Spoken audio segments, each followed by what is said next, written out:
Alrighty. Hey buddy, welcome back. And today I wanted to talk about the two biggest things that I realized today while watching some YouTube and looking out on the landscape of where our culture is at right now in the self-improvement space. And I wanted to talk about this because it was relieving for me today to realize these two things. But before I get there, I'm going to introduce myself and then I'm going to share a story with you. And so I'm Liam, and I've been on this self-improvement journey for the last 4 or 5 years, and I've really worked on it and worked on myself and built up a pretty decent base. And now I'm looking out and I'm seeing different things and what didn't work and did work, and I wanted to share my experience with the rest of the people and put my own story out on the field of self-improvement. And so that's a little bit about me, and to dive in a little bit on my background, I'll tell you a story. And I really started at age 11, 12, 13, and I was really hurting, and all I looked forward to each day was just the simple pleasures of life. And until I started learning about the gym and physical fitness, and that was really my big awakening. It was like, wow, I can change who I am through something that I can track. I can see where I have to go and what I have to do in order to get there. And that was really incredible for me. And so I just started. I didn't know where to start, but I just started learning. I started messing around. I started just experimenting. And the more I learned and the more I experimented, the more I grew into my physical fitness. And this journey is a one that is forever. It goes forever. There's no time limit. And that was really something truly meaningful for the first time in my life, something truly meaningful that every day I could work up to it. And there is no end goal, and that should feel freeing. So I tell you this story mostly because I looked out today and I was watching these things, specifically of the success of the people out on the internet. And what I saw was that the internet is eternally present. Eternally. It will always be present. There are millions of hours of content being uploaded every single day. And a lot of the traffic that is watched is on the present. Where are they now? Or it's on the most successful of their YouTube videos, which normally highlight success, which is good. It's a good thing to be striving for, or at least have a picture of aim, but the aim is incorrect for us godly men. For most of their goals, it's worldly things. It's not what we are called to aim for. And that is a problem for our souls. The reason I love the gym is not because of this fake personality I can be in order to win the hearts of others and have them be awestruck in my physique. No. My goal every day is to wake up and say, God, thank you for this body. Thank you for giving me a body that works, a body that is able to progress, able to become better. Let me continue that progression and build it to the best of my abilities, to the height of what it should be.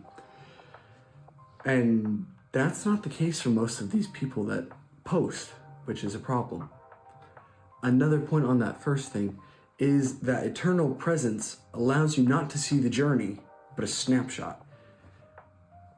A lot of these journeys of these people are just the same as ours, but they're in the future for us. They're a long way away. They're at the light at the end of the tunnel. They're there, and we're back here. And the problem is, you look at yourself in the present, and you look at them in the present, and you say, there's no connection there. Well, yeah, because you have no time. You have no line connecting those two dots. And the line's going to take time to cross the barrier between I haven't started yet, and I'm at the end point for the present. And that's scary because, as we know, a lot of these problems are starting to arise once more. I don't even know why I said that.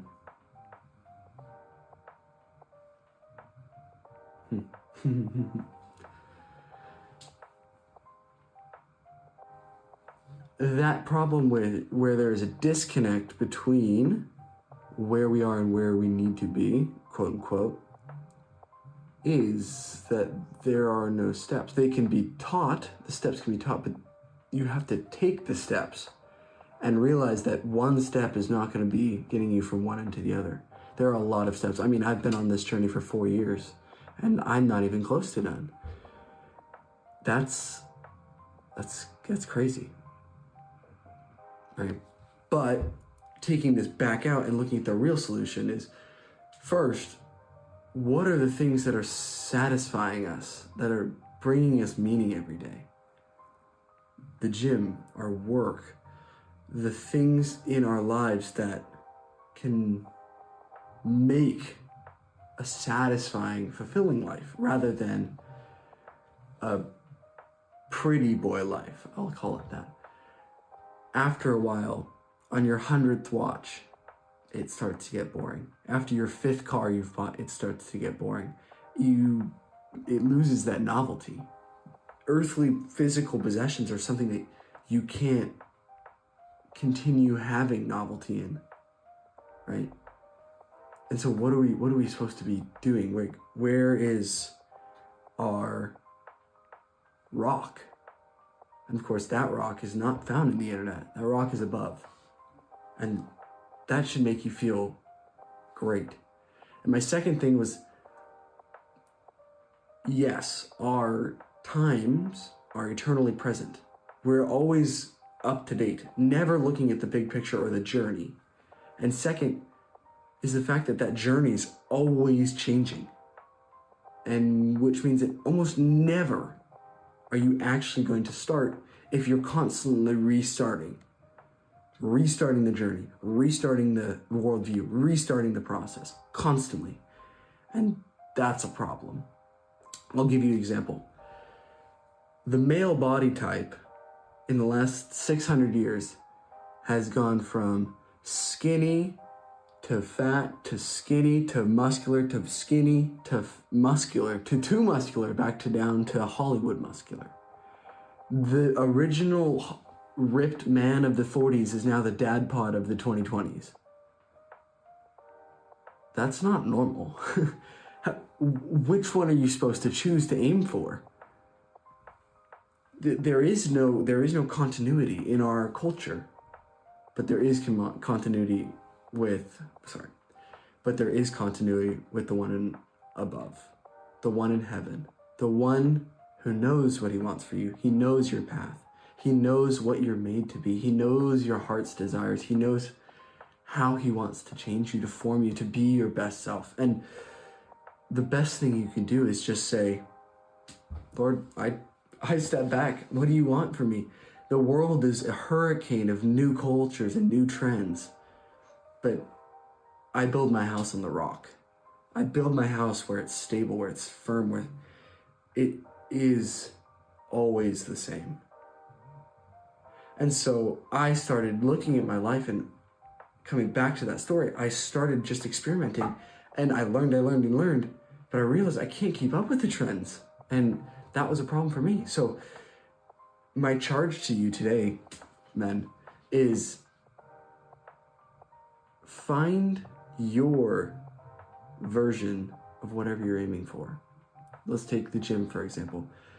I realized I tried all of these different things. I made a bunch of mistakes, and I came to the end. I was like, I just want something that's sustainable and easy, and I don't have to think about it.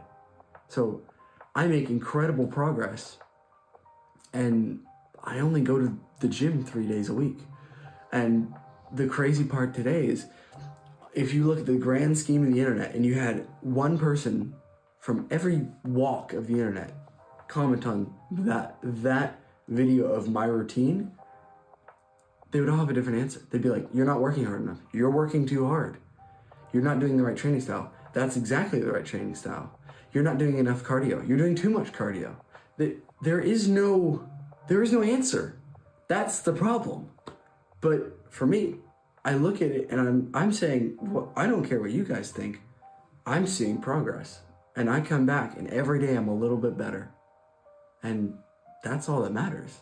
And I don't have to think about it. I just show up and I get it done. And I love it. So what is it in your life that you realize you're just you're spinning and spinning and spinning, you're never actually making it anywhere because you're just constantly changing the plan?